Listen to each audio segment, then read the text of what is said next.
हाम्रो माइक्रोबायोलोजिकल student association of नेपालका Facebook live र युट्युब च्यानल हेरिराख्नु हुने तमाम माइक्रोबायोलोजीका प्राध्यापक, अनुसन्धानकर्ता, विद्यार्थी लगायत सम्पूर्ण उपस्थित र हामीलाई हेरिराख्नुपर्ने आम श्रोताहरूमा म मिसानको तर्फबाट बिहानीको नमस्कार।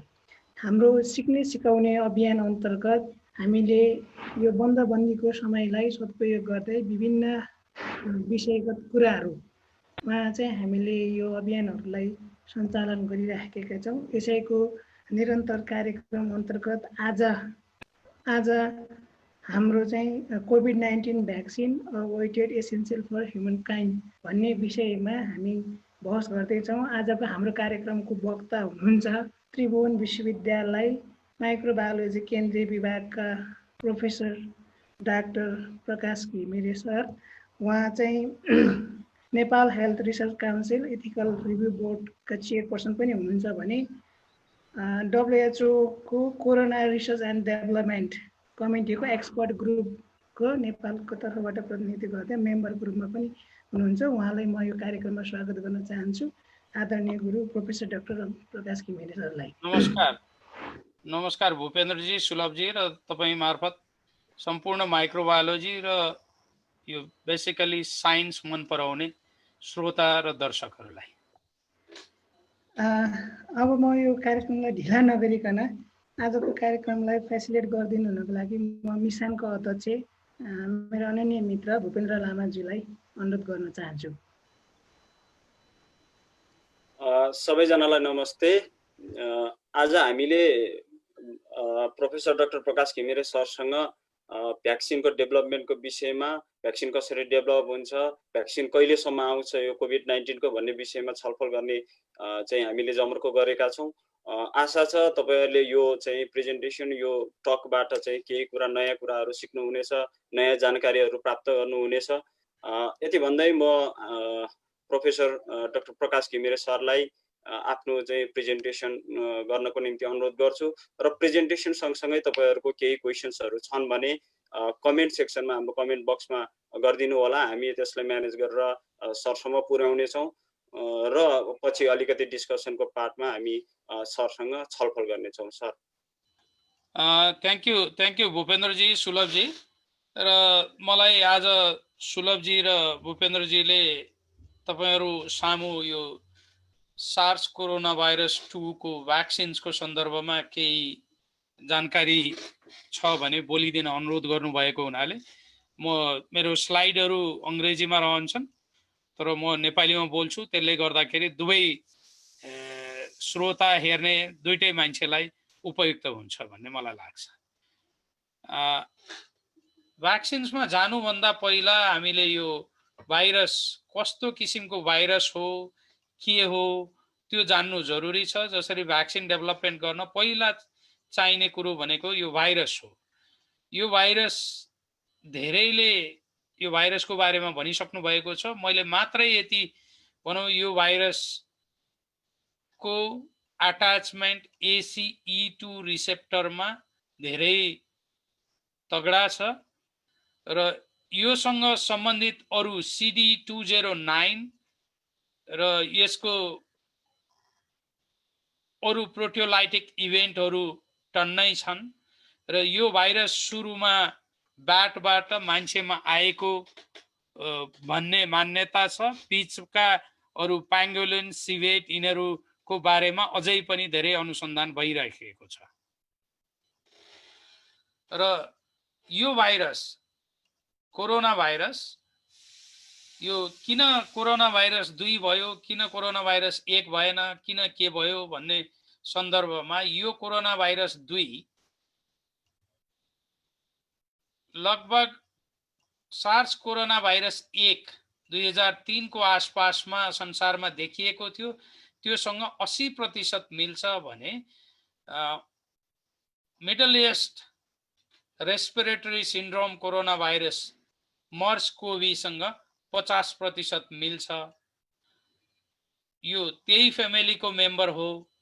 त्यो भन्दैमा यी दुईटै भाइरससँग सबै कुरो मिल्दैन। त्यसै कारण यसका sign and symptoms, morbidity, mortality फरक छन्। र आजको हिजो बेलुकासम्मको तथ्याङ्क तपाईँले हेर्नुभयो भने संसारमा लगभग 77 लाख मान्छेमा यसको संक्रमण देखिसकेको र 4,27,630 भन्दा बढीको मृत्यु भइसकेको अवस्था छ। यो भयावह स्थितिमा आएको छ, जसले गर्दा महामारी फैलिएको छ। सबैले बच्नु जरुरी छ। बच्ने एउटा उपाय मध्ये भ्याक्सिन्स पनि हो। र हामी यसो हेर्दै गयौं भने संसारको वृद्धि, यो भाइरसको इन्फेक्सनको वृद्धि कसरी भयो भन्दा जनवरीमा सुरुमा अलिकति देखिएर फेब्रुअरीमा केही कम देखिया छ, त्यसपछि बढ्दै बढ्दै बढ्दै बढ्दै गएर अहिलेसम्म असाध्यै धेरै भइसकेको छ। र मृत्यु हेर्ने हो भने केही देशहरूले आफ्नो स्वास्थ्य सेवा असाध्य बलियो बनाएको कारणले सुरुमा केही धेरै भए पनि बिस्तारै मृत्यु दरमा केही कमी आउन थालेको देखिन्छ। त्यसपछि यो भाइरस कुन महाद्वीपमा कस्तो छ, कसरी गइराखेको छ भन्ने हेर्ने हो भने अहिले हामी जुन महाद्वीपमा छौं, साउथ इस्ट एसिया हो। साउथ इस्ट एसियामा चाहिँ अहिले यो भाइरसको संक्रमण बढ्दो छ, दिनदिनै बढ्दो छ।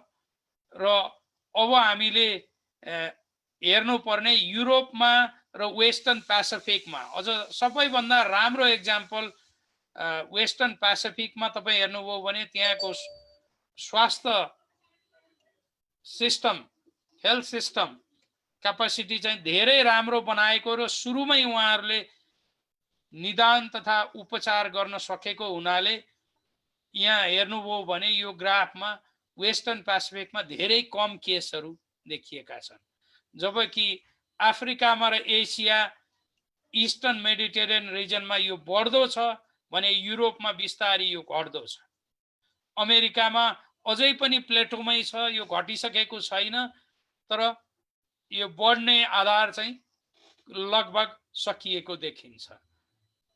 यसले के देखाउँछ भने स्वास्थ्य संस्थामा हाम्रो क्यापासिटी के छ। अब यो भन्दै गर्दा यो भाइरस चाहिँ कुन बेला, कुन ठाउँमा, कुन स्याम्पलमा बढी देखिन्छ, कुन उसमा चाहिँ बढी सिभियर हुन्छ भन्ने पनि जान्नु जरुरी छ। यो हेरियो भने भाइरल लोड रेस्पिरेटरी स्याम्पलमा पहिलो केही दिनमा धेरै नै हुने रहेछ, सिरममा असाध्यै कम। सँगसँगै स्टुलमा पनि यो भाइरसहरू सेड हुने भएको हुनाले स्टुलमा पनि लामो समय थ्रोट स्वाब, नाजोफारेन्जियल स्वाबमा भाइरस आउन नसकेको अवस्थामा पनि स्टुलमा भाइरसहरू टन्नै देखिने। तर यो सबै हेर्दाखेरि सिभियर केसमा चाहिँ तपाईको रेस्पिरेटरी स्याम्पलमै बढी यो भाइरसहरू पाउन सकिन्छ। त्यसकारण अहिले पनि हामीले सिभियर केसको डायग्नोसिस गर्न प्रयोग गरिने स्याम्पल भनेको नाजोफारेन्जियल स्वाब नै हो है। त्यसपछि कुन स्याम्पलमा रेस्पिरेटरी, स्टुल, सिरम स्याम्पलमा सिभियरिटीमा कुनै उ छ कि भनेर हेर्दाखेरि तपाईले सिभियरमा चाहिँ भाइरस अलि बढी देखिएको। तर के भन्छ भने the median duration of virus in stool samples 22 days with a range of 17 to 31 days was significantly longer than in respiratory samples. भनेपछि स्टुलमा बढी समय रहने रहेछ।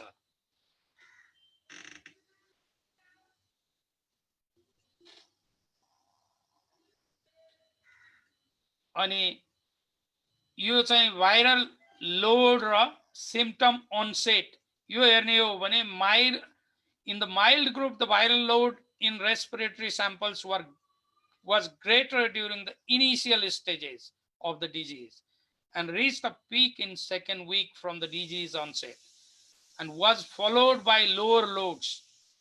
In the severe group, however, the viral load in respiratory samples continued to be higher during the 3rd and 4th weeks after the disease onset.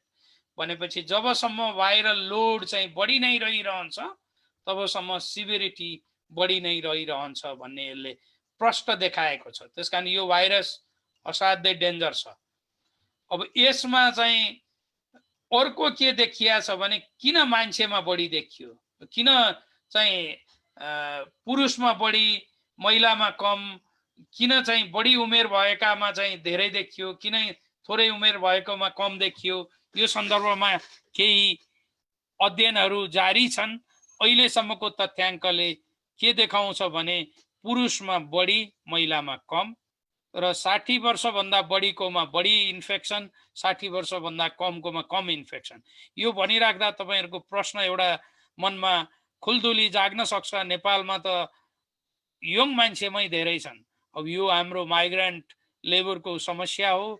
हाम्रा दाजुभाइ दिदीबहिनीहरू नजिकैको भारतमा धेरै जानुभएको छ र भारतका धेरै राज्यमा सङ्क्रमण कम्युनिटीसम्म फैलिएको छ र उहाँहरू बाँच्नलाई आफ्नो देश फर्किँदा यङ एजमा हामीले बढी पाएका छौँ।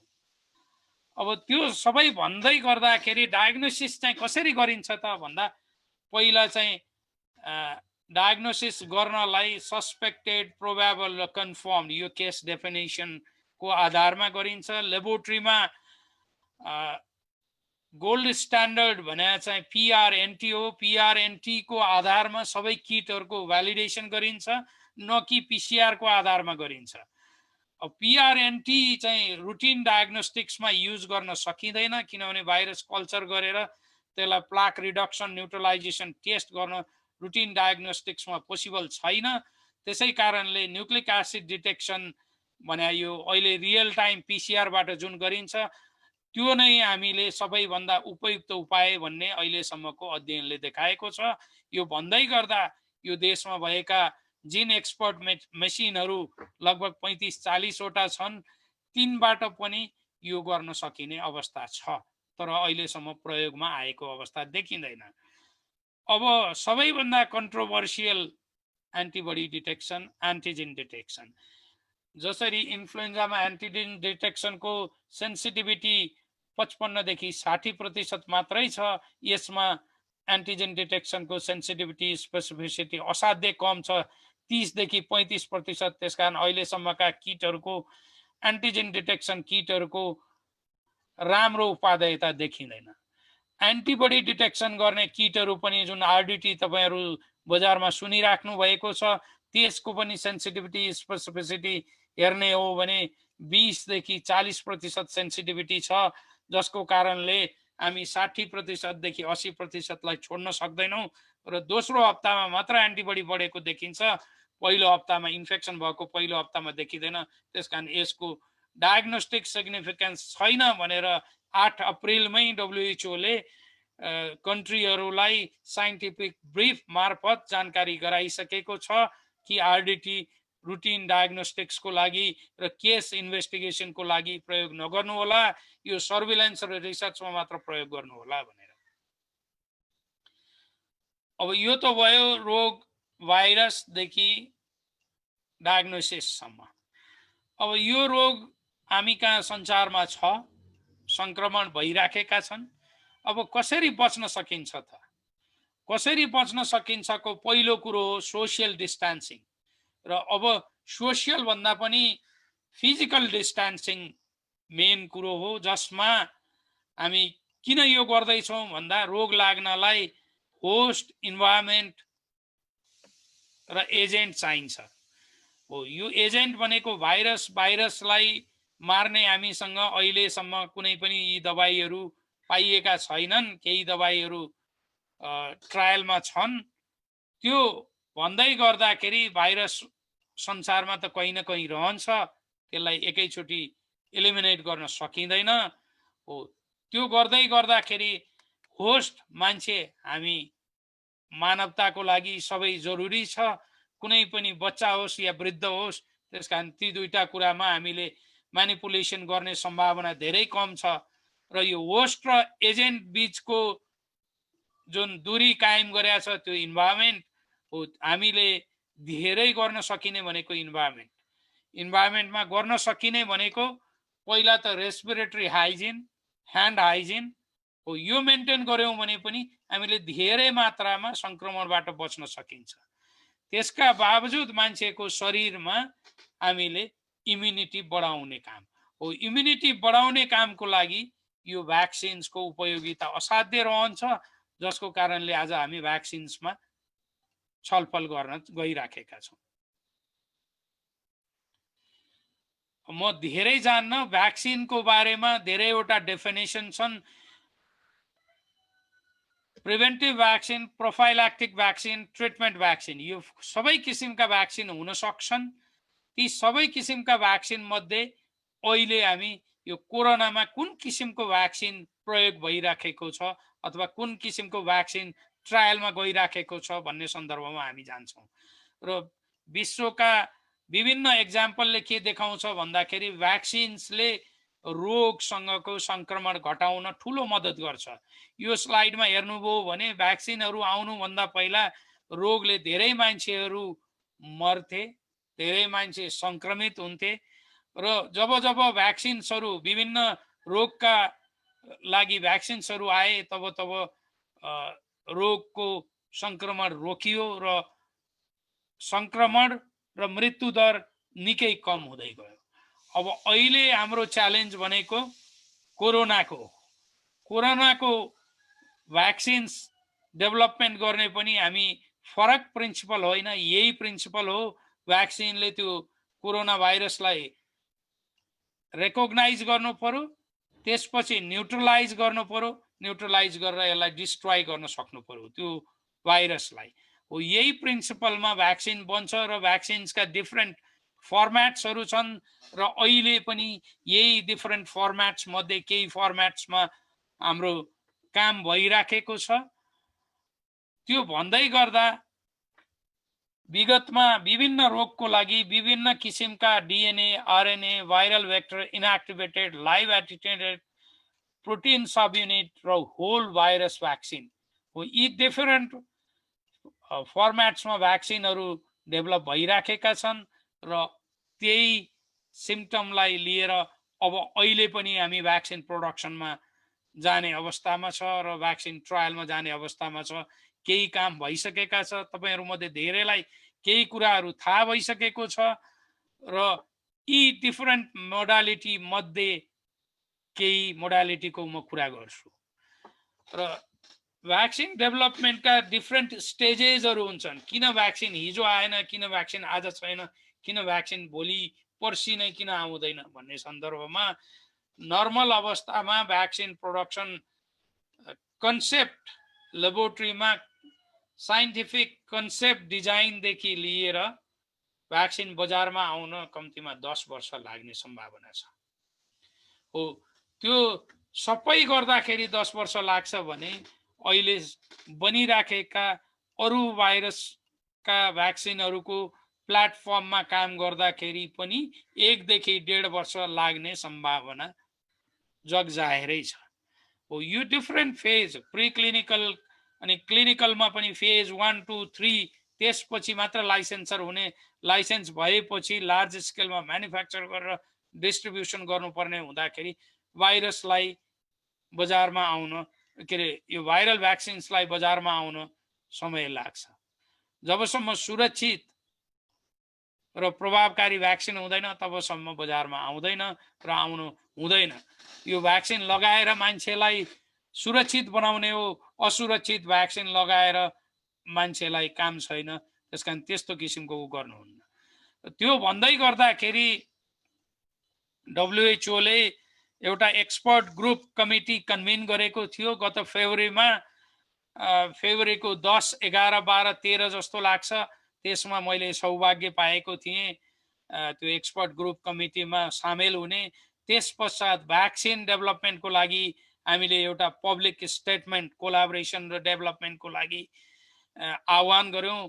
त्यसमा त्रिभुवन विश्वविद्यालयको तर्फबाट म सामेल थिएँ, नेपालको तर्फबाट, नेपालबाट अरू हुनुहुन्न थियो र हामीले विभिन्न उद्योग, व्यवसाय, डोनर एजेन्सी सबैलाई आह्वान गऱ्यौँ कि अब भ्याक्सिन नभइकन जनतालाई बचाउन सकिँदैन, सबैले यो भ्याक्सिन डेभलपमेन्टमा सहयोग गर्नु पर्यो भनेर एउटा स्टेटमेन्ट जारी गरियो, जसको फलस्वरूप Gavi Global Alliance for Vaccines and Immunisation को सहकार्यमा बेलायतको सरकारले ग्लोबल भ्याक्सिन समिट आयोजना गर्यो र 8.8 बिलियन डलर जेनेरेट गर्यो। 32 वटा डोनर, 12 वटा फाउन्डेसनले यति फाइनेन्सियल एरेन्जमेन्ट भएको छ र विभिन्न उद्योग व्यवसाय, भ्याक्सिन म्यानुफ्याक्चरर्सहरूले यसमा अध्ययन अनुसन्धान गरिरहेका छन्। अब हामी अर्को स्लाइड पछि केमा आउँछौँ भने अहिलेसम्म सार्स कोरोना भाइरस 2 भ्याक्सिनको पाइपलाइनमा 183 वटा क्यान्डिडेट भ्याक्सिन्समा काम भइरहेको छ। 168 वटा प्री क्लिनिकल स्टेजमा छन् भने फेज 1 मा 7 वटा, फेज 1 र 2 मा 5 वटा, फेज 2 मा 2 टा र फेज 2 र 3 मा क्लेम गरिएका एउटा र फेज 3 मा गइसकेको एउटा पनि छैन। त्यसै कारण अझै पनि केही महिना लाग्न सक्छ यी भाइरस भ्याक्सिन आउनलाई। यो भाइरस भ्याक्सिनको डिफरेन्ट फर्मेट तपाईँ हेर्नुहुन्छ भने आरएनए बेस भाइरस भ्याक्सिन चाहिँ 22 वटा, डिएनए भ्याक्सिन 13 वटा, नन रेप्लिकेटिङ भाइरल भेक्टर भ्याक्सिन 20 वटा, रेप्लिकेटिङ भाइरल भेक्टर्स भ्याक्सिन 16 वटा, इनएक्टिभेटेड भ्याक्सिन 8 वटा, लाइभ एट्युनेटेड 3 वटा, प्रोटिन सब युनिट 57 वटा र अन्य 44 वटा। यी विभिन्न प्रकारका भ्याक्सिन्स एजेन्टमा, विभिन्न भ्याक्सिन फर्मेटमा संसारभरि काम भइराखेको छ र वैज्ञानिकहरूले यो भ्याक्सिन निकाल्नलाई युद्ध स्तरमा काम गरिराख्नु भएको छ। हामीले उहाँहरूलाई सलाम गर्नुपर्छ जसले यो भ्याक्सिन प्रोडक्सन गरेर संसारलाई यो भाइरस मुक्त बनाउन कोसिस गरिराख्नु भएको छ। यो सबै भन्दै गर्दा यो डिटेलमा तपाईका विभिन्न किसिमका कम्पनीहरूले विभिन्न देशमा काम भइराखेको छ। हाम्रै छिमेकी चाइना जसमा सबभन्दा पहिला भाइरस देखियो त्यो देशमा पनि भ्याक्सिन्समा निकै काम भएको छ। केही भ्याक्सिन्सहरू फेज 1 र फेज 2 मा पुगिसकेको छ भने जर्मनी, अमेरिका, बेलायत, क्यानाडा, अस्ट्रेलियामा पनि विभिन्न फर्मेटका विभिन्न भ्याक्सिनहरूमा काम भइराखेको छ। यी सबै भ्याक्सिन्सहरूमा मध्ये WHO ले अहिलेसम्म दिएको 10 वटा क्यान्डिडेट भ्याक्सिन्समा निकै अगाडि बढिसकेको अवस्था छ। यो 10 वटा मध्येमा पनि धेरै चर्चामा आएको अक्सफोर्ड युनिभर्सिटी, तपाईँ हाम्रो जस्तै त्रिभुवन विश्वविद्यालय पनि एक किसिमको विश्वविद्यालय हो र यो अक्सफोर्ड विश्वविद्यालयले एस्ट्राजेनेका भनेको भ्याक्सिन म्यानुफ्याक्चरर कम्पनीसँग सहकार्य गरेर भ्याक्सिन डेभलप गरिरहेको छ। अरू चाइनिज कम्पनीहरू क्यानसाइनो, यो क्यानाडियन र चाइनिज मिलेर बेजिङ इन्स्टिच्युट अफ बायोटेक्नोलोजी, अनि अर्को धेरै पटक समाचार माध्यममा आएको मोडर्ना भन्ने अमेरिकाको कम्पनी, अनि धेरै पटक वुहानको यो Wuhan institute of biological products, यो तपाईँ हामीले यो भाइरस कहाँबाट कसरी पहिला पत्ता लाग्यो भन्ने सन्दर्भमा सुनिराखेको यी इन्स्टिच्युटहरूले पनि यो भाइरस भ्याक्सिनमा काम गरिरहेको अवस्था छ र यी सबै भाइरल भ्याक्सिन्सहरू मध्ये 10 वटा चाहिँ फेज 1 र 2 मा गइसकेको, यी सबै फेज 3 पार गरेर यो सुरक्षित छ, इम्युनोजेनिक छ र प्रभावकारी छ भनेपछि मात्र बजारमा आउनलाई उपयुक्त हुन्छ। यी सबै भन्दै गर्दा अझै 126 वटा क्यान्डिडेट भ्याक्सिन चाहिँ प्री क्लिनिकल स्टेजमा भएको र यी प्री क्लिनिकल स्टेजमा भएका भ्याक्सिनहरूमा पनि काम भइराखेको छ। यो सबै गर्दा WHO ले अब आउने भ्याक्सिन कस्तो हुनुपर्छ, किन यस्तो हुनुपर्छ भनेर एउटा टार्गेट प्रोडक्ट प्रोफाइल बनाइन्छ।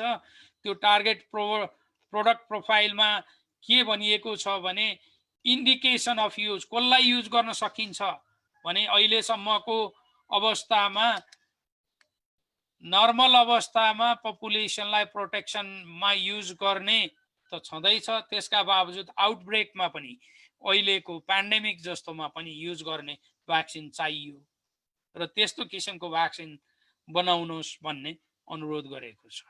कन्ट्राइन्डिकेसन एउटा पनि हुनु भएन, यदि भइहाले भने पनि माइनर र इम्युनो कम्प्रोमाइजमा मात्र भएका हुनु पर्यो र टार्गेट पपुलेसन सबै एज ग्रुप, किनभने यो चाहिँ यसले सबै एज ग्रुपलाई इन्फेक्सन गर्ने भएको हुनाले सबै एज ग्रुपलाई हुन सकिन्छ भने यो प्रेग्नेन्ट वुमन, गर्भवती महिला र बच्चालाई दुध खुवाउने महिलालाई पनि लाउन मिल्ने भ्याक्सिन चाहियो।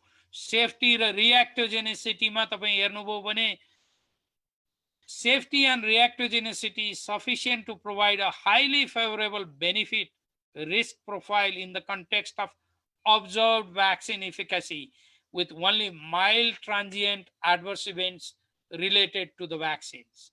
है एकदमै सेफ र नन रिएक्टिभ हुनु पर्यो, जसको कारणले भ्याक्सिन धेरैमा लगाउन सकियोस् अनि इफिकेसी चाहिँ कम्तीमा 70% इफिकेसी भएको हुनु पर्यो र यसले धेरै दिन पछि मात्र प्रोटेक्सन गर्ने होइन, 2 हप्ता भन्दा कममा यसले चाहिँ आफ्नो इम्युनिटी यसरी बढाउन सकोस् जसले गर्दा यो खोप लगाएको 2 हप्ता पछि मान्छे स्वतन्त्र रूपमा बाहिर निस्केर हिँड्न सकोस्, त्यस्तो किसिमको भ्याक्सिन चाहिन्छ। सकिन्छ भने सिंगल डोजको होस्, सकिँदैन भने 2 वा 3 डोजको हुन सक्छ, तर सकेसम्म कम डोजको होस् यो। अनि कम्तीमा 1 वर्षको प्रोटेक्सनको हुनु पर्यो जसरी इन्फ्लुएन्जामा, र सकिन्छ भने लामो समयसम्मको हुन सकोस्। अनि रुट अफ एडमिनिस्ट्रेसन पनि जसरी पोलियो भ्याक्सिनमा हामी ओरल पोलियो खान्थ्यौँ त्यस्तो ओरल भयो भने एब्जर्प्सन चाहिँ सबै मान्छेमा फरक हुन सक्छ। त्यसका नन प्यारेन्टरल सुईबाट लगाउने हुनु पर्यो, एनी रुट, जुनसुकै रुटबाट लगाए पनि सुईबाट लगाउने हुन सक्नु पर्यो र यो भ्याक्सिन एकदमै स्टेबल हुनु पर्यो।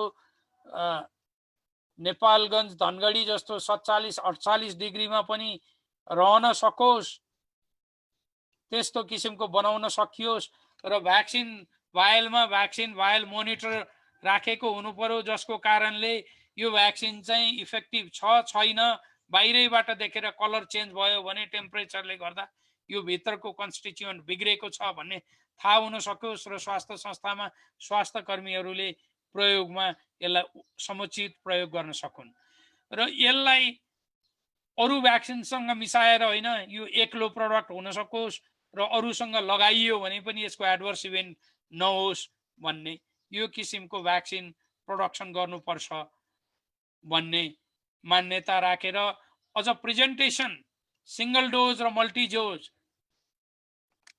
मल्टी डोजमा हुँदाखेरि यसको कस्ट कम पर्ने र मल्टी डोज भयो भने एकैचोटि समुदायमा धेरैजनालाई दिन सकिने, तर मल्टी डोजको कम्प्लिकेसन भने एकैचोटि धेरैजनालाई दिँदाखेरि इन्फेक्सन सर्ने र क्रस कन्टामिनेसन हुन सक्ने सम्भावना धेरै छ। तर मल्टी डोज हुँदाखेरि भ्याक्सिनको कस्ट चाहिँ कम पर्छ।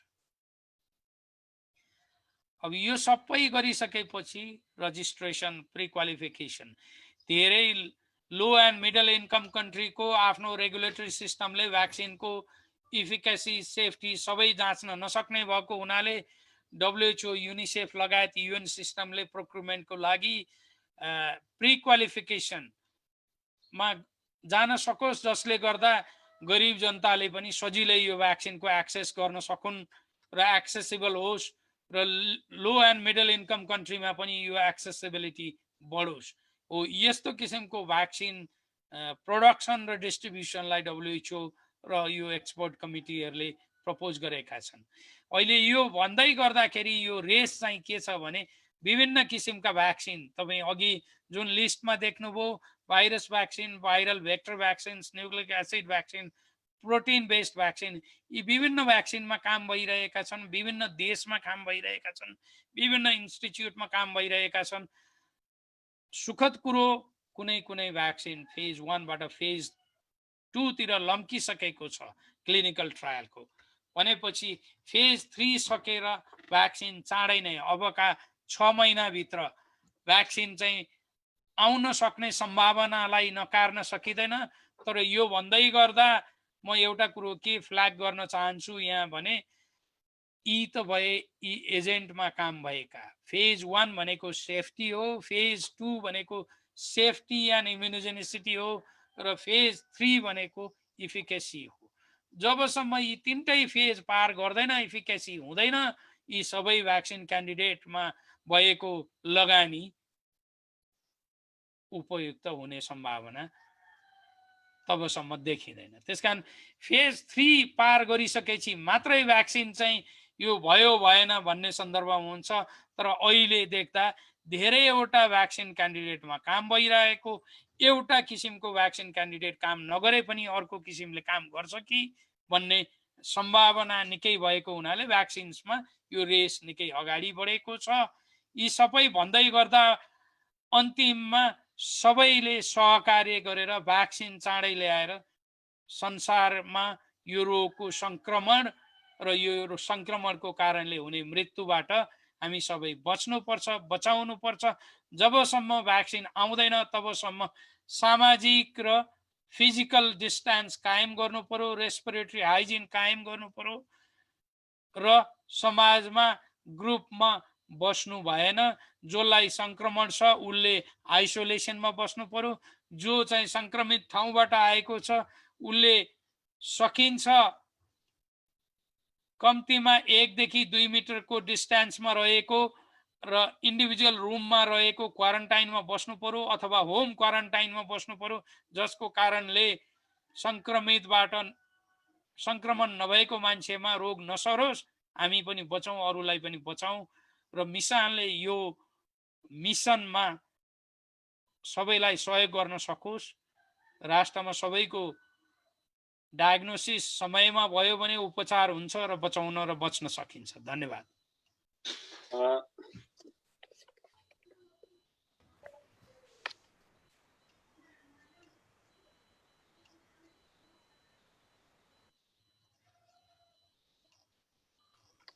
धन्यवाद सरलाई यो प्रेजेन्टेसनको लागि। एकदम राम्रो प्रेजेन्टेसन हामीले सुन्न पायौँ। सरको चाहिँ विद्वतालाई हामीले चाहिँ सुन्न पायौँ। अब केही क्वेसन्सहरू छन् भने, साथीहरूको केही क्वेसन छ भने कृपया कमेन्ट बक्समा चाहिँ तपाईँहरूले चाहिँ टाइप गरिदिनु होला। क्वेसन्सहरूको विषयमा मलाई सुलभजीले एसिस्ट गरिदिनु होला। त्योभन्दा अगाडि चाहिँ म केही क्वेसनहरू, मेरो मनमा लागेको क्वेसन्सहरू र अस्ति हामीले साथीभाइसँग छलफल गर्दाखेरि आएको क्वेसन्सहरूमा चाहिँ म सरलाई केही चाहिँ सरसम्म राख्न चाहन्छु। जस्तो केही साथीहरूले चाहिँ यो भ्याक्सिनको डेभलपमेन्टमा यति लामो समय लागिरहेको छ। हुन त यो भ्याक्सिन डेभलपमेन्टको प्रक्रिया एकदम लामै प्रक्रिया हो, तर पनि अहिलेसम्म भ्याक्सिनको जुन फेजहरू चाहिँ अलि बढी ट्रान्जिसन, अलि बढी धेरै चाहिँ माथिल्लो फेजहरूमा जानुपर्ने, 3 मा जानुपर्ने, अलि धेरै भ्याक्सिनहरू जानुपर्ने, तर गइरहेको छैन। यसमा चाहिँ केही स्ट्रगलहरू आइरहेछन् कि केही चाहिँ समस्याहरू छन् कि सर, त्यो विषयमा चाहिँ के छ हजुरको जानकारी? धन्यवाद भूपेन्द्रजी। नर्मल अवस्थामा एउटा भ्याक्सिनको प्रुफ अफ कन्सेप्टदेखि प्रोडक्सनको लागि र बजारमा आउनेसम्म 10 वर्षसम्म लाग्न सक्छ। र यो भाइरस हामीले थाहा पाएको जानकारी अनुसार गत डिसेम्बरदेखि देखिएको र त्योभन्दा केही पहिला कसैलाई सङ्क्रमण गरेको भए पनि यी संस्थाहरू जुनले भ्याक्सिन्समा र डायग्नोसिसमा काम गरेको छ, तिनले भाइरसमा काम गर्न सुरु गरेको जनवरी पछाडि मात्रै हो।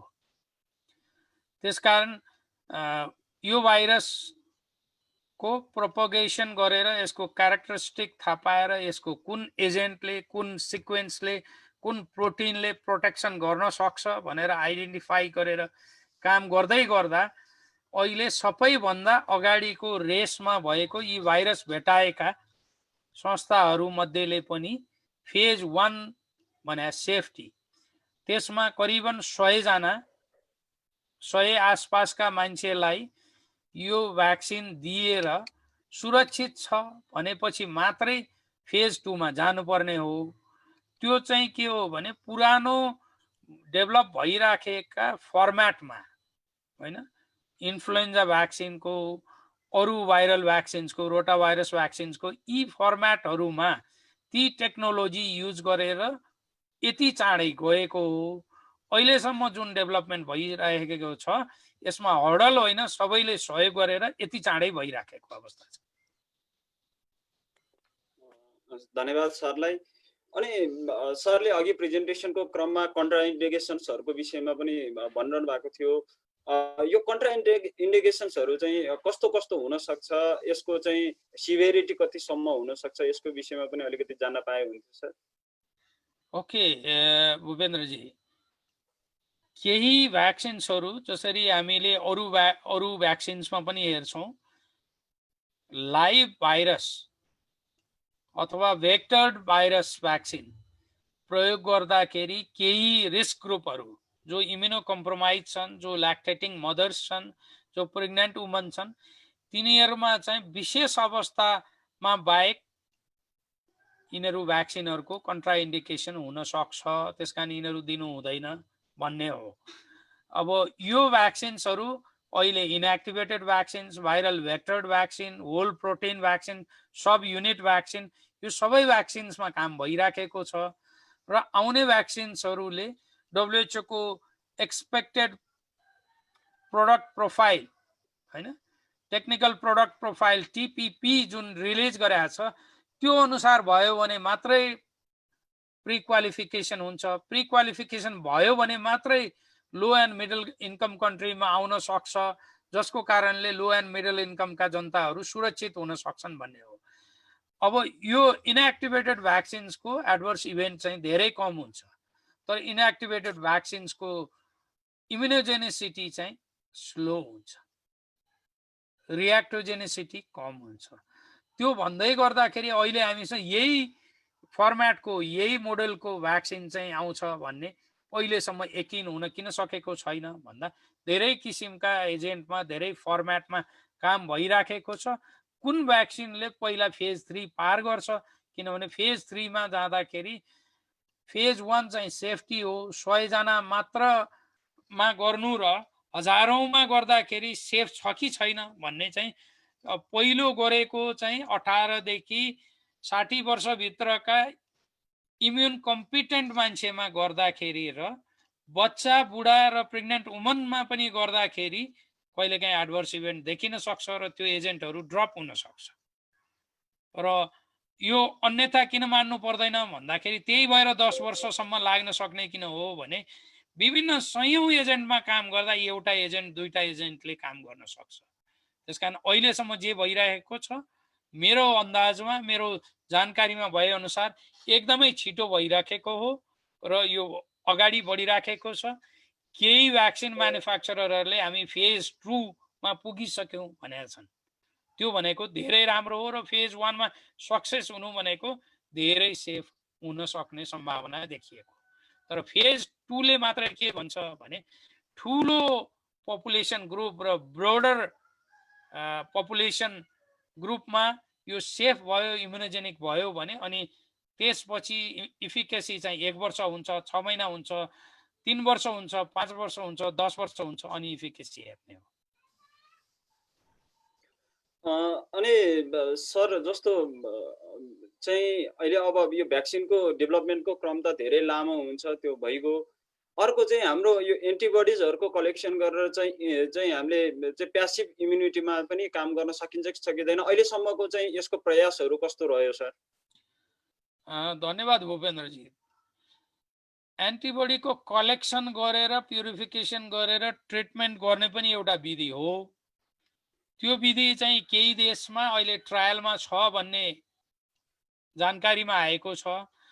तर एन्टिबडी प्युरिफिकेसन नगरिकन संक्रमण भएर ठिक भइसकेका मान्छेको प्लाज्मा लिएर प्लाज्मा ट्रान्सफ्युजन गर्दाखेरि अर्को मान्छे जो इन्फेक्टेड मान्छे हो उसको स्वास्थ्य अवस्था चाहिँ सुधार हुने, उसलाई रिकभर हुने चाहिँ केही ठाउँमा देखिएको कारणले त्यो रिसर्च स्केलमा हामी कहाँ पनि ट्रायल हुँदैछ र विभिन्न देशमा यो प्लाज्मा रिकभर भएका मान्छेको प्लाज्मा युज गरेर ट्रिटमेन्टमा ट्रायल गरिँदैछ। जानकारी अब नेपालमा पनि यसको काम भइरहेको छ भन्ने जानकारी अहिले पायौँ हामीले। एकदम धेरै धेरै धन्यवाद सरलाई। खासै हामी कहाँ त्यति धेरै जानकारी भइरहेको थिएन। सर अब त्यही नीति निर्माणको क्षेत्रमा पनि हुनुहुन्छ। त्यो कारणले अब मैले एउटा क्वेसन चाहिँ नेपालकै सन्दर्भमा आउन हामी जस्तो नेपालको हाम्रो चाहिँ ल्याबहरूले हामीले चाहिँ नेपालमा चाहिँ यो भ्याक्सिनको काम गर्न सक्छौँ कि सक्दैनौँ, हाम्रो चाहिँ क्यापासिटी कतिको छ सर, हाम्रो जनशक्ति कति क्यापेबल छन्, त्यो विषयमा केही जानकारी पाउनु सर। नेपालमा अहिलेसम्म मेरो जानकारीमा 3वटा भ्याक्सिन प्रोडक्सन इन्डस्ट्री छ। काभ्रेको नालामा 2टा र काठमाडौँको त्रिपुरेश्वरमा rabies vaccine laboratory. Rabies vaccine production laboratory चाहिँ नेपाल सरकार कृषि मन्त्रालय अन्तर्गत छ भने काभ्रेको नालामा भर्खरै इस्टाब्लिस भएको एउटा जसले चाहिँ यो मोडर्न मोलिकुलर टेक्नोलोजीबाट डेभलप भएका भ्याक्सिनहरू एनिमलमा मोस्टली एनिमल भ्याक्सिन्स हजुर काभ्रेको नालामा। त्यस्तै अर्को पनि एउटा भारतीय भ्याक्सिन म्यानुफ्याक्चररसँगको सहकार्यमा नेपाली उद्यमीले काभ्रेको नालामा अर्को त्यो पनि एनिमल भ्याक्सिन्समा काम भइरहेको छ र ह्युमन भ्याक्सिन्समा रेबिज भ्याक्सिन लेबोरेटरीले केही समय अगाडि कोसिस गरेको थियो तर सफल हुन सकिरहेको अवस्था छैन। यो भन्दै गर्दा 2टा कुरा बुझ्न पर्ने के हो भने त्रिभुवन विश्वविद्यालयले माइक्रोबायोलोजी, बायोकेमिस्ट्री, बायोटेक्नोलोजीका म्यान पावर उत्पादन गरिरहेको, पूर्वाञ्चल विश्वविद्यालयले नि गरिराखेको र अरू विश्वविद्यालयले पनि यो man power train man power production गरिरहेको, म्यान पावरको सर्टेज नभएको नम्बर 1। नम्बर 2 यो भ्याक्सिन प्रोडक्सनका प्राइभेट लेभलमा पनि इन्डस्ट्रीहरू आइरहेको। नम्बर 3 सरकारी क्षेत्रमा पोलिसी लेभलमा ह्युमन भ्याक्सिन्सको प्रोडक्सनको लागि अहिलेसम्म कुनै हर्डल नभएको। तर यो भ्याक्सिन प्रोडक्सन भनेको के हो भने एउटै देशको जनतालाई भ्याक्सिन सप्लाई गरेर इन्डस्ट्री चाहिँ फाइनेन्सियली सस्टेन गर्न नसक्ने भएको हुनाले संसारभरि पुर्याउनलाई WHO GMP सर्टिफाइड हुनुपर्ने, त्यो बाध्यता हुँदाखेरि त्यो लेभलको फाइनेन्सियल र पोलिटिकल कमिटमेन्ट हुनु जरुरी छ। यो भइसकेको अवस्था छैन र हामी त्यसमा सबैजना अगाडि लागेका छौँ र लागिरहनु पर्छ, जसको कारणले देश चाहिँ आत्मनिर्भर हुन सकोस्। अब यो भ्याक्सिनको सन्दर्भमा त कुरा यस्तै भयो। अब नेपालको सन्दर्भमा भ्याक्सिनकै एउटा चाहिँ समाचारहरू आइरहेको थियो। त्यो विषयमा अब चाहिँ डाक्टर प्रोफेसर दास हुनुहुन्छ, उहाँको नाम पनि उहाँ चाहिँ त्रिभुवन विश्वविद्यालयको फरेस्ट्री चाहिँ institute of forestry agriculture and फरेस्ट्रीमा हुनुहुन्छ क्या हेटौडामा। उहाँको केही समय अगाडि समाचार आइरहेको थियो WHO ले पनि चासो लियो भन्ने कुरा थियो। उहाँको कुरा चाहिँ के रहेछ सर, तपाईँले बुझ्नु भएको छ? धन्यवाद भूपेन्द्रजी। मेरो व्यक्तिगत रूपमा उहाँसँग सम्पर्क छैन, न मैले सम्पर्क गरेको छु न उहाँले सम्पर्क गर्नुभएको छ। उहाँको क्लेमको बारेमा बीचमा विभिन्न पत्र पत्रिकामा आएको कुरा म पनि जानकार छु र मलाई पहिलो पटक सुन्दाखेरि अचम्म लाग्यो, राम्रो पनि लाग्यो, खुसी पनि लाग्यो। एउटा नेपाली वैज्ञानिकले यो क्लेम गरिराख्दाखेरि, तर केही पछि अलि दुःख पनि लाग्यो, किनभने एकजना पत्रकारले पहिला उहाँलाई सोध्नुभयो, त्यसपछि मलाई सोध्नुभयो र जानकारीमा के पाएँ भने उहाँले एउटा हर्बल प्रोडक्ट जसले एन्टिभाइरलको रूपमा काम गर्न सक्छ त्यो मसँग त्यसको नलेज छ, मलाई सरकारले खोज्यो भने म दिन्छु, म चाहिँ पेटेन्ट गर्छु भन्ने खालको जानकारी दिनुभएछ। र बजारमा भ्याक्सिन्स भन्ने हल्ला आयो, पहिलो कुरो यो भ्याक्सिन्स होइन रहेछ भन्ने मैले जानकारी पाएँ। दोस्रो कुरो, एकजना वैज्ञानिकले यसो भनिराख्दाखेरि त्यसको पछाडिका साइन्टिफिक इभिडेन्सहरू उहाँले केही पब्लिस गर्नुभएको होला, अन्तर्राष्ट्रिय जर्नलमा यो पब्लिकेसन भयो होला, उहाँको टेक्नोलोजी, उहाँको साइन्स यो पियर रिभ्यू भयो होला, अर्को मान्छेले पनि यसलाई चाहिँ इभ्यालुएसन गरे होला भन्ने मलाई लागेको थियो। र उहाँको पछिल्लो क्लेमले के देखियो भने, होइन यो त मलाई अन्दाज छ, सरकारले यसलाई सपोर्ट गर्यो भने म टेस्ट गर्न, ट्रायल गर्न तयार छु। औषधि विज्ञानमा कुनै पनि कुरा औषधि हो भनेर भन्नलाई पहिला प्रुफ अफ कन्सेप्ट लेबोरेटरीमा हुनु पर्यो, त्यसपछि एनिमल एक्सपेरिमेन्टेसनमा यो सेफ देखिनु पर्यो, त्यसपछि ह्युमन क्लिनिकल ट्रायलमा फेज 1, 2, 3 पास गरेपछि मात्र यो औषधि हो अथवा होइन भन्ने प्रमाणित हुन्छ। यी सबैको कुनै पनि स्टेप नगरिकन, लेबोरेटरीमा पनि प्रुफ अफ कन्सेप्ट पब्लिकेसन नगरिकन यो आएको भन्ने मेरो जानकारीमा छ। यदि उहाँले यस्तो कुनै जानकारी दिन सक्नुहुन्छ भने हामी वेलकम गर्न सक्छौँ, प्रमोट गर्न सक्छौँ, फेसिलिटेट गर्न सक्छौँ। र प्रिन्सिपल्ली म नेपालका वैज्ञानिकले यो गर्न खोजेको मेरो तर्फबाट उहाँलाई पूर्ण सहयोग हुनेछ। तर यदि कुनै कुरा प्रमाणित नभइकन त्यसै चाहिँ उहाँले क्लेम गर्नुहुन्छ भने सम्पूर्ण वैज्ञानिकको बेइज्जत हुन्छ। यस्तो नगरिदिनु होला, छ भने प्रमाणसहित आउनु होला। धन्यवाद।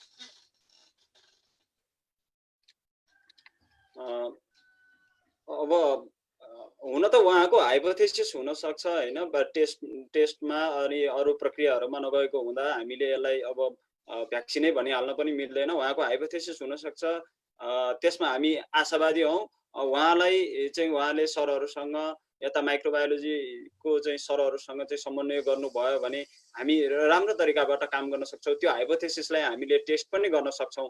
यो अन्यथा लिनुपर्ने आवश्यकता पनि होइन, उहाँको क्लेम हुनसक्छ। उहाँलाई समान छ।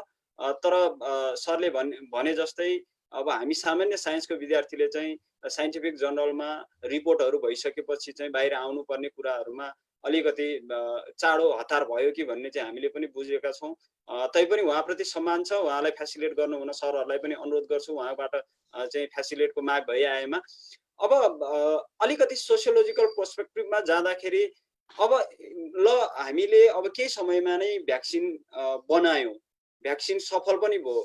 त्यसपछि नेपाल जस्ता अल्प विकसित देशहरू र विकासशील देशहरू, डेभलपिङ कन्ट्रिजहरूमा चाहिँ यसको चाहिँ वितरणको प्रक्रिया कसरी जान सकिन्छ होला, के सबैले चाहिँ यसलाई चाहिँ ग्रहण गर्न सक्छन् कि सक्दैनन् भन्ने विषयमा चाहिँ कुराहरू उठिरहेको छ। यो विषयमा चाहिँ सरको डाइरेक्टली त्यो सोसियोलोजिकल पर्सपेक्टिभमा नभए पनि सर अलिकति पोलिसी लेभलमा र डब्ल्युएचओमा पनि आबद्ध हुनुभएको हुनाले मैले यो सरलाई सोध्ने प्रयास गरेँ सर। धन्यवाद भूपेन्द्रजी। पहिलो त तपाईँको प्रोफेसर दासको बारेमा हाम्रो ओपन इन्भिटेसन के हो भने, म नेपाल स्वास्थ्य अनुसन्धान परिषदको एथिकल रिभ्यू बोर्डको चेयरको उसमा पनि छु। यदि दास सरको साइन्टिफिक इभिडेन्स छ भने यु आर मोस्ट वेलकम। हामीले के फेसिलिटेसन गर्नुपर्छ हामी गर्छौँ, तर साइन्टिफिक इभिडेन्स लिएर सरहरू आउनु पर्यो। आउनु भने फिजिकली आउनु पर्दैन, अहिले त भर्चुअली आए हुन्छ, इमेल गरे हुन्छ, फोन गरे हुन्छ, जुममा कल गरे हुन्छ, जे गर्दा पनि हुन्छ। तर साइन्टिफिक इभिडेन्स लिएर सरलाई आउन अनुरोध गर्दछु।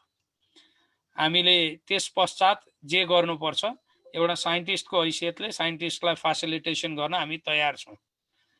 नम्बर 2, भूपेन्द्रले भने जस्तो भ्याक्सिन आउला बन्ला, तर हामी गरिब देशका गरिब जनताले कहिले पाउने, कसरी पाउने, पहिला त ठुला माथिका मोटाले मात्र पाउने हो कि भूपेन्द्रको भनाइमा हो।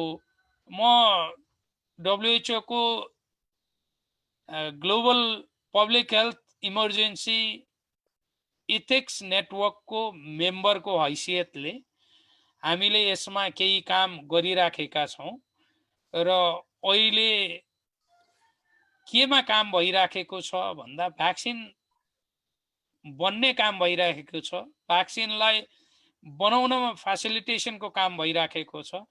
त्यो सँगसँगै यदि भ्याक्सिन आइहाल्यो भने अथवा भ्याक्सिन आउँदाखेरि हामी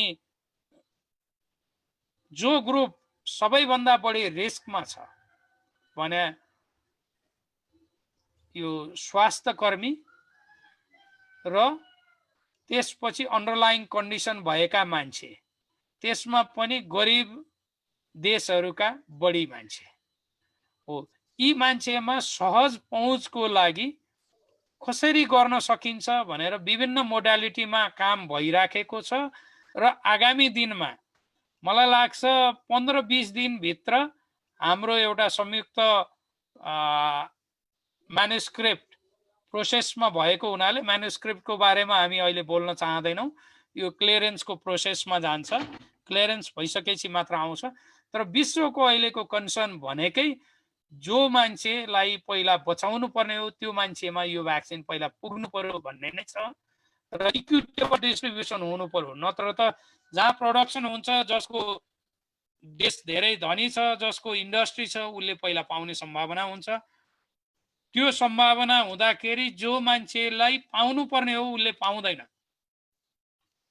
त्यही भएर गाभी र ग्लोबल भ्याक्सिन समिटले यो फाइनेन्सियल अरेन्जमेन्ट किन गरेको हो भन्दा यो जसको पहुँच छैन त्यसमा पहुँच पुर्याउनु पर्यो, जसलाई पहुँचको जरुरी छ त्यसमा पहुँच पुर्याउनु पर्यो र यसका विभिन्न मोडालिटीहरू छन्। त्यो मोडालिटीको बारेमा आगामी दिनमा विभिन्न संसारका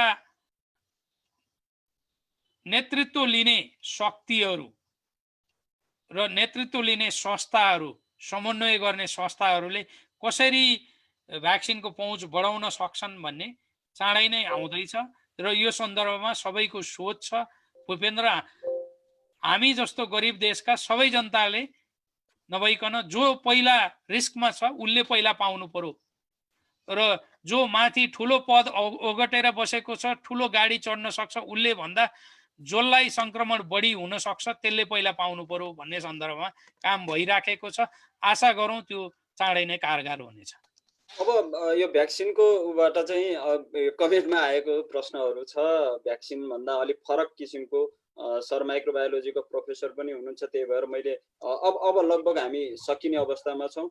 टेकराज जोशीजीले चाहिँ सोध्नु भएको छ के अब यो कोरोना भाइरस फ्लू भाइरस हो त भनेर सोध्नु भएको छ। हामी माइक्रोबायोलोजीको विद्यार्थी, माइक्रोबायोलोजीमा सरलाई चाहिँ यो प्रोफेसर हुनुभएको हुनाले यो प्रश्न सर। Corona virus flu? हजुर सर। ओके, हेर्नुहोस्, फ्लू चाहिँ कमन नेम हो। फ्लू हुने विभिन्न कारण मध्ये इन्फ्लुएन्जा एउटा हो मुख्य कारण। अब त्यसमा रेस्पिरेटरी सिन्सिटियल छ, एडिनो छ र अरू भाइरसहरू पनि छन्। कोरोना भाइरस, अरू ह्युमन कोरोना भाइरस पनि फ्लूको साथसाथमा आउँछ र अहिलेको कोरोना भाइरस पेन्डेमिक किन भयो भन्दा पेन्डेमिकको डेफिनेसन अनुसार एकै पटक एकभन्दा बढी देशमा व्यापक संक्रमण हुने र मृत्युदर धेरै हुने भएको हुनाले यो पेन्डेमिक भएको हो। बिस्तारी यी भाइरसहरूको हामी प्याथोजेनिसिटी हेर्यौँ भने भाइरस हरेक जेनेरेसनमा म्युटेसन हुन्छ। केही जेनेरेसनमा गए यो हाइली प्याथोजेनिक भाइरुलेन्ट हुन्छ भने केही जेनेरेसनमा यो चाहिँ नन भाइरुलेन्ट हुन्छ।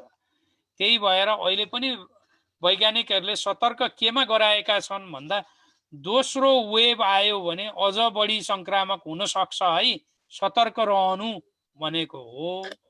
र यो भाइरस बिस्तारी भाइरुलेन्स हट्दै गएर तपाईले भने जस्तो हुन पनि सक्छ, सेकेन्ड वेभमा एकदमै भाइरुलेन्ट भएर पनि आउन सक्छ। त्यसकारण हामीले अहिले बच्ने भनेको जबसम्म भ्याक्सिन आउँदैन तबसम्म सामाजिक दूरी नै हो। अनि अर्को प्रगति घिमिरेजीले सोध्नु भएको छ, यो नेपालको सन्दर्भमा चाहिँ यो स्पोरोडिक हो कि यो एपिडेमिक हो सर भनेर सोध्नु भएको छ। यसमा के छ सर? अहिले पनि यो केही फोकस्ड ग्रुपमै छ। मोबाइल माइग्रेन्ट वर्करमै छ। कम्युनिटी ट्रान्समिसन धेरै कम छ। हिजो मात्रै मृत्यु भएको मान्छे पनि इम्युनो कम्प्रोमाइज मान्छे भए पनि दिल्लीबाट आएको भन्ने समाचारमा आएको छ। कम्युनिटी ट्रान्समिसन हुँदाखेरि चाहिँ तपाईँको यो अन्डरलाइङ कन्डिसन भएका मान्छेमा बढी सङ्क्रमण र मृत्युदर बढी देखिनेछ। अझै पनि हामीले quarantine, self quarantine, home quarantine, testing र आइसोलेसन म्यानेज गर्न सक्यौँ भने यसलाई अहिले पनि फेज 3 मै छौँ, हामी फेज 4 मा पुगेका छैनौँ। भने मतलब कम्युनिटी ट्रान्समिसनमा पुगेको प्रमाणित भइसकेको अवस्था छैन। सरलाई यो एन्सरको लागि धेरै धेरै धन्यवाद। अर्को नितेश पटेलजीले चाहिँ सोध्नु भएको छ, हामीले के हाम्रो देशमा चाहिँ कोभिड-19 को चाहिँ यो सार्स कोरोना भाइरस 2 को चाहिँ जिनको विषयमा चाहिँ पछिल्लो चरणमा चाहिँ अध्ययन भएको छैन। सुरुमा भयो, त्यसमा पनि अलिकति इथिकल प्रब्लमहरू आएको थियो। पछिल्लो चरणमा यसको प्रयासहरू चलिरहेछ कि छैन सर? हजुर त अनुसन्धान परिषद, नेपाल स्वास्थ्य अनुसन्धान परिषदमा पनि हुनुहुन्छ। धन्यवाद भूपेन्द्रजी र क्वेसन सोध्ने श्रोता दर्शक। Corona virus, SARS corona virus 2 देखिएदेखि यसको बारेमा जानकारी राख्न सेरोलोजिकल, मोलिकुलर, एपिडेमियोलोजिकल सबै अध्ययनहरू सुरु भएका छन् र हालसालै स्वास्थ्य अनुसन्धान परिषदले पनि यो जिनोमिक स्टडी गर्ने तर्खरमा अगाडि बढिरहेको छ र आगामी दिनमा त्यसका केही रिजल्टहरू, परिणामहरू आउने नै छन्, जसको फलस्वरूप हामी कहाँ सङ्क्रमणमा फैलिएको भाइरस र संसारका अरू देशमा फैलिएको भाइरस एकै हो अथवा फरक हो। फरक हो भने कति फरक हो, यसको साइन एन्ड सिम्पटम्स नै फरक देखिने हो अथवा हाम्रा आन्तरिक कारणले फरक भएका हुन्। यी सबैको अध्ययन हुँदैछ र आगामी दिनमा हामीले त्यो जानकारी पाउनेछौँ भन्ने आशा राख्दछु। अब लगभग क्वेसनहरू सकिएको छ। सञ्जीव जीले चाहिँ यो स्ट्राटेजी, डिस्ट्रिब्युसनको स्ट्राटेजी के छ भनेर सोध्नु भएको थियो। त्यो चाहिँ पहिला नै सरले अघि एउटा क्वेसनको एन्सर गर्ने क्रममा सरले दिइसक्नु भयो। त्यस्तै नगेन्द्र यादवजीले चाहिँ यस प्लाज्मा थेरापीको प्रोग्रेसन कति भयो नेपालमा भनेर चाहिँ सोध्नु भएको थियो। अघि सरले संक्षिप्त जानकारी चाहिँ दिनुभएको थियो। प्रोग्रेसनमा चाहिँ के छ सर, यसको कतिसम्म पुग्यो, यसलाई डिस्क्लोज गर्न मिल्छ त सर?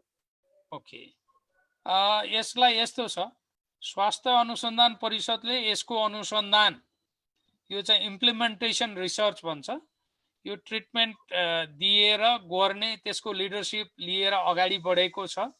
अहिले रिजल्ट आइ नसकेको हुनाले यसको सन्दर्भमा कति प्रोग्रेस भयो भनेर भन्नलाई म असक्षम छु। धन्यवाद सर। अब कार्यक्रम लगभग सकियो, हामी अब धेरै बेर बस्दैनौँ, सकियो।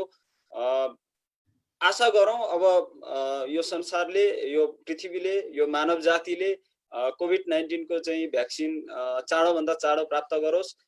हामी सबै सुरक्षित हुनुपर्छ र आउने जेनेरेसनहरू पनि सुरक्षित हुनुपर्छ। यति भन्दै यो कार्यक्रमको चाहिँ समापन गर्दिन म सुलभजीलाई अनुरोध गर्छु। सुलभजी।